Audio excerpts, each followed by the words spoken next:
Buenas tardes. Ante todo, quiero agradecer a Leonardo por la posibilidad de tener este espacio aquí en Buenos Aires. Nosotros en Rosario decimos que, o yo digo, y a lo largo de toda mi historia, desde que me gradué y avancé, hice la maestría, el doctorado, que Dios está en todas partes, pero si uno no viene a Buenos Aires, no lo atienden. O sea, lamentablemente hay que venir a Buenos Aires. Pero a pesar de ello, desde Rosario, lo que intentamos es dar un salto, y a veces saltamos Buenos Aires. Saltamos Buenos Aires y generamos espacio nos internacionalizamos más allá de Buenos Aires. Porque esto me hacía acordar cuando yo estaba estudiando en la USP, que hizo mención, estaba pensando en la USP y en la UBA, porque yo podía haber hecho el doctorado en la UBA, y dije, bueno, busqué en el ranking y dije, la USP tiene más antecedentes en los rankings internacionales, que también es relativo. Pero lo que se decía en la USP es que cuando había un seminario en la USP, en realidad el tema central era discutir si había inteligencia fuera de la USP. Esto es, la USP se y también la UBA se alimenta endogámicamente. Aunque después, en CONICET y en las evaluaciones de CONICET, los propios docentes investigadores de la UBA, cuando uno publica en algún lugar que no es la UBA o que dice, no, publiqué en Rosario, dice, endogámico.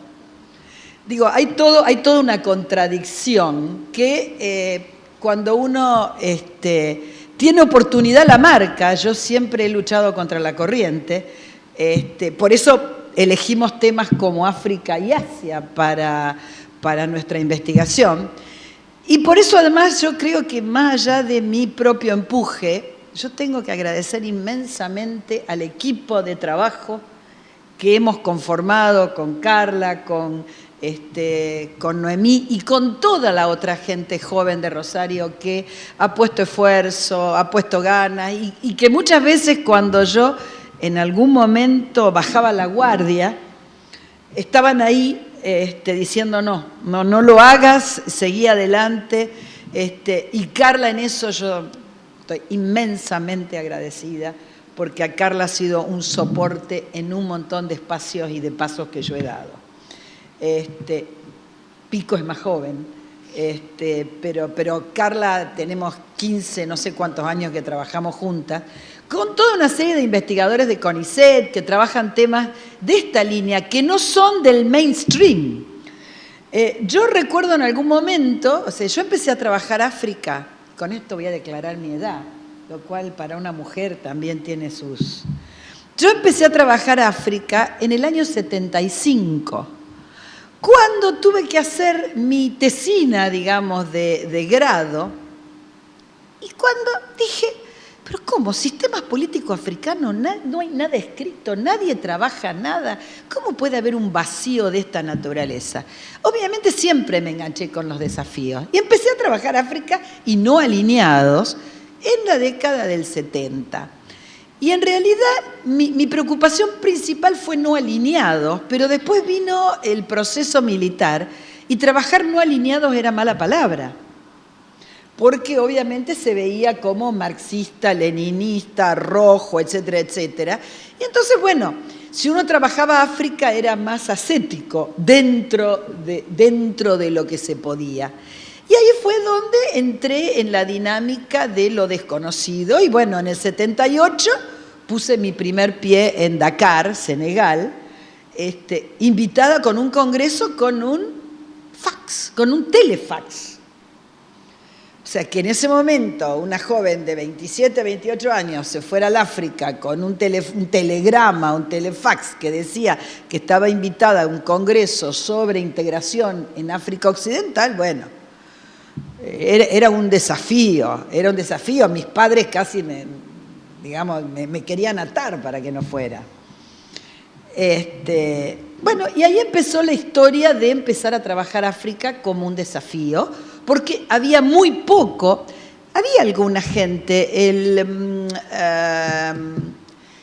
el Fondo de Cultura Eudeva había sacado unos libritos interesantes que había traducido una serie de libros de poche de Presse Universitaire de France, y había una serie de producciones que después se perdieron, que después se rifaban, se regalaban, porque en realidad lo que hubo fue, y esto es lo que yo planteo con el tema de los impulsos, hubo algunos momentos en que algún sector o político o académico o intelectual encontraba que África tenía algún interés por alguna causa, y entonces había momentos, espacios donde Argentina miraba un poco al otro lado del Atlántico y nos acercábamos de alguna manera al África.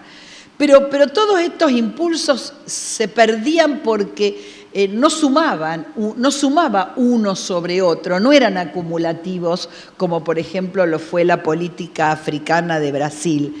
Y se perdían en lo que era la blanquedad o aparente blanquedad de un país que en realidad en los censos de la época de la independencia, 40% de la población de todas las ciudades del Virreinato del Río de la Plata tenían población negra, cosa que era desconocida en ese momento. Y entonces, bueno, una de las grandes preguntas es ¿a dónde fueron todos esos negros? Que hay toda una literatura y hay antropólogos que trabajan lo afroamericano y lo afrodescendiente y que dan cuenta de interesantes trabajos, entre los cuales, por ejemplo, en este caso está Marta Mafia, que empezó trabajando la migración caboverdiana en Argentina, que era en el siglo XX, pero que, digamos, tiene toda una trayectoria junto con otros investigadores trabajando el tema de lo afroargentino. Y la cuestión de la visibilidad o invisibilidad que se tenía y la incidencia, que hay que buscarla un poco más en lo profundo, en el tango, en los quilombos, que eran los lugares de negros de San Telmo. Hay toda una historia oculta que muestra que la presencia del africano fue importante en algunos momentos de la historia. No es lo mismo que la visibilidad de Brasil. Brasil tiene y tuvo un discurso donde siempre planteó dos cuestiones sustanciales. Una, la herencia africana y su incidencia en el ethos cultural brasileño, en la comida, en las tradiciones, es el país más miscigenado que hay sobre la tierra en ese sentido, y otro, la deuda importante que Brasil tiene por haber practicado la esclavitud hasta 1888, que fue cuando termina el imperio y empieza la república. Entonces, digamos, se genera un imaginario en el caso de Brasil, de que Brasil siempre tuvo contactos con África, por esto de la población negra, pero resulta que no era así. Brasil tuvo lo que llama Sombra Saraiva periodos afónicos, donde los contactos intrasudatlánticos no estaban. Y fíjense que si yo comparo Brasil con Argentina, la primera misión diplomática que va al África independiente la manda Frondizi con Llamazares en el año 61, cuando los brasileños la mandaron en el año 64, 65. O sea que nosotros tomamos una iniciativa que después se perdió en realidad porque tenía que ver con las inestabilidades políticas argentinas y con las inestabilidades políticas africanas. Pero sí, de alguna manera, lo que me parece importante resaltar es que Argentina tuvo impulsos en distintos momentos, en distintos periodos, pero esos impulsos no se consolidaron en el diseño de una estrategia o de una política. Sí, esos impulsos tienen dos ejes estructurantes: el comercio, o sea, encontrar mercados, y votos por la cuestión Malvinas. O sea, las dos cuestiones centrales por las cuales Argentina se acerca o tuvo impulsos al África fueron esas. y en general la mayoría no se dieron en los altos niveles de gobierno, salvo la decisión de romper relaciones diplomáticas con Sudáfrica, que fue en mayo del 86, y la decisión después de restablecer relaciones diplomáticas, que fue en agosto del 91. Pero salvo esa decisión, que fue política de alto nivel, siempre el resto tuvo que ver con lo que yo llamo el personalismo en la política exterior. O sea, hubo algún funcionario, algún diplomático, algún parlamentario o algún empresario que empezó a movilizar y a generar un acercamiento con África. Pero aún hoy, digamos, África sigue siendo en general percibida como el continente desconocido y figura, digamos, en la prensa internacional en general, más por lo negativo que por lo positivo, es decir, por el SIDA, por las epidemias, por las guerras civiles, etcétera, etcétera. Sobre todo esto pasó hasta fines del siglo XX, donde cundía el afropesimismo. El continente africano era para la Cruz Roja Internacional y nada más. Y entonces no tenía sentido plantear ningún acercamiento con África, porque África, si desaparecía de la faz de la tierra, si se la tragaba como Gondwana o como la Atlántida, no iba a pasar absolutamente nada. Ahora, ¿qué pasó después? En el siglo XXI resulta que África en principio estaba olvidada del mundo y olvidada de las grandes potencias. Es lo que se llamaba la donor's fatigue, la fatiga del donante. Supuestamente los europeos, los países centrales, se cansaron de decir que ayudaban al continente africano porque los africanos eran incontrolables, corruptos, no tenían democracia, eran un desastre, y entonces había que dejarlos a su propia suerte. Entonces surge África para los africanos, esto parecía la doctrina Monroe de 1823, América para los americanos, África para los africanos, que se ocupen ellos y que armen sus propias fuerzas de mantenimiento de la paz, porque, bueno, son ellos los que tienen que resolver los conflictos, no vamos a gastar en operaciones de mantenimiento de paz, en general, con esta cosa tan difusa y diluida. Lo que cambió en general es que, o qué cambió para que África empezara a ser relevante. En realidad lo que cambiaron fueron las condiciones sistémicas y la relocalización de los escenarios globales, donde de alguna manera empezaron a surgir los famosos BRICS o emergentes o potencias emergentes, que en realidad el concepto BRICS como el concepto de mercado emergente puede ser objeto de discusión también, en el sentido de que es concebido como mercado emergente. ¿Y qué quiere decir mercado emergente? Que los grandes inversores internacionales como Goldman Sachs, en el caso de los BRICS, o como Big Emerging Markets, el concepto de BEM durante la administración Clinton, o como los estados llaves creados durante la administración Kissinger, dicen, señores, acá hay algunos países que conviene que inviertan porque están creciendo aceleradamente y entonces está bueno que ustedes que los inversores se dirijan a esos lugares. Pero más allá de este concepto de mercado emergente, es que surgen países o potencias emergentes o reemergentes, como el caso de Rusia, o de China, o de India, o del propio Brasil, que entran a mostrar una nueva geografía y una nueva distribución del poder global. Y en ese caso el principal contendiente finalizada la Guerra Fría que puede tener Estados Unidos es China. China que durante toda la década del 90 crecía a un 10% y que necesitaba para su maquinaria materias primas. Entonces, ¿qué hacen los chinos? Los chinos con su valijita llena de dólares de las ventas, de la tenencia de dólares norteamericanos, llegan al África y le proponen a todos los países africanos el acuerdo, el gran acuerdo, digamos, de cooperación sino-africana, sin preguntarle si hay democracia, si no hay democracia. Y dicen, bueno, ¿qué necesitan? Nosotros necesitamos materias primas, vengan todos a China, los recibimos a los grandes presidentes.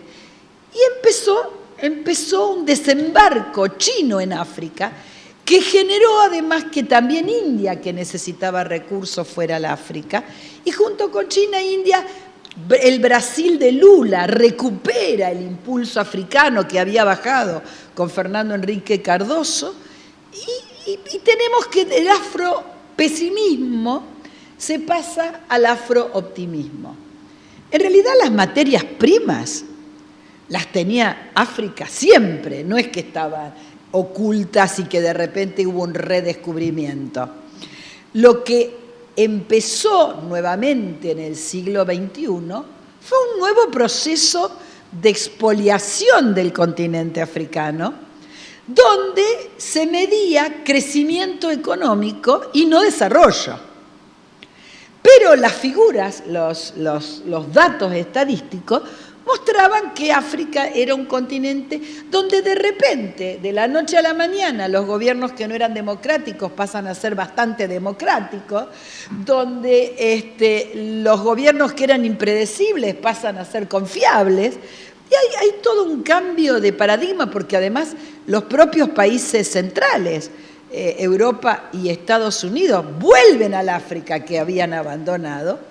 Y hay, para mí, entender, un segundo reparto de África, como lo fue el del Congreso de Berlín de 1884 y 85, donde África vuelve a tener otra vez un peso importante gracias a su posesión de recursos naturales. Pero las economías africanas siguen siendo economías monoexportadoras y hay una reprimarización de la economía, y como plantea Samir Amin, el economista egipcio, no hay absolutamente ningún indicador que pruebe un cambio sustancial en la condición de los pueblos africanos, salvo que algunos números y en algunos países, que esto lo van a tratar también, se considera que surge una clase media con un concepto de clase media diferente a la clase media tradicional weberiana, que es una clase media que consume auto, consume celular, consume determinados productos, pero que carece de educación y que de posibilidades de educarse y que carece también de posibilidades de tener la salud necesaria. Este es el África que tenemos hoy delante, pero que es un continente, además, absolutamente heterogéneo. Yo después le voy a pedir a Carla que complemente algunas de estas apreciaciones.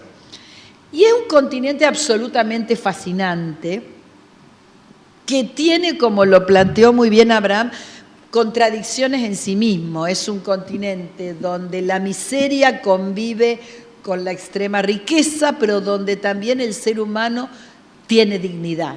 Y todo eso me parece que es y vale la pena recuperar. Desde Rosario, ¿qué hicimos nosotros? Desde el año 75, incluso en algún momento creamos, y esto fue a nivel nacional, en los 80 se creó la Asociación Argentina de Estudios Africanos, que tenía un presidente en Buenos Aires, una vicepresidencia en Rosario, una secretaría en Córdoba. Había sido una cosa un poco federal, que después obviamente no tuvimos recursos y ni nos alcanzó para sacar la personería jurídica y terminó diluyéndose. Pero entonces, ¿qué pasó? Bueno, en Rosario seguimos armando el grupo de estudios africanos. Éramos pocos, con mucho esfuerzo, conseguíamos a veces vincularnos con algunos de estos personas que impulsaron el acercamiento con África, y mantuvimos el equipo y mantuvimos este espacio de formación que incluso se llevó a que tenemos en la Facultad de Ciencia Política y Relaciones Internacionales 4 o 5 tesis doctorales que tienen vinculaciones con África. O sea, es el único doctorado en Relaciones Internacionales de universidad pública, categorizado A por CONEAU, que tiene tesis vinculadas al continente africano. O sea, que de alguna manera lo que estamos planteando es que el esfuerzo que hicimos nosotros de alguna manera sentimos que dio algún resultado y que esta revista y la posibilidad de mostrar al mundo otros aspectos y juntar a amigos académicos que, como ustedes verán, tenemos a Magemati Yaguagbou, que es un congoleño que trabaja en Colombia, a Jonuel González, que es un angoleño que está en Brasil, a Buyi Kabunda Badi, que es un congoleño que está en Madrid. O sea, conseguimos juntar, hay 2 académicos de Córdoba, Marta Mafia, que es de La Plata, o sea, juntamos una serie de académicos que, por eso somos pocos, porque en realidad son pocos de Buenos Aires, que trabajan la temática y que la idea era brindar al público en general una visión más o menos de algunos aspectos, apenas de algunos aspectos, que tienen que ver con esta problemática de África. Bueno, dicho todo esto, ya hablé demasiado, y le paso la palabra a Carla Morazzo, que va a hablar sobre África subsahariana. En todo caso, por ahí sería interesante lo de Sub y Nor y todas esas cosas que me quedaron en el tintero, para no agotarlos con mi participación.